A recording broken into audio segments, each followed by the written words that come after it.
چمن میں تلخ نواحی میری گوارا کر، کہ زہر بھی کرتا ہے کار تریا کی۔ میرے آج مخاطب میرے نبی کی امت کے نوجوان ہیں۔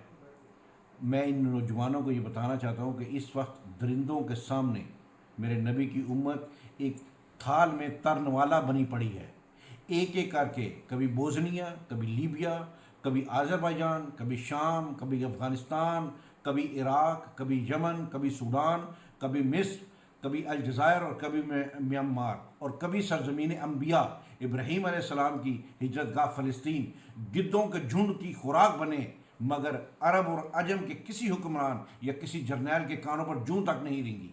آج ہم اپنی آنکھوں سے غزہ کی تباہی کا حال دیکھ رہے ہیں۔ یہ امت آزمائشوں سے گزر رہی ہے۔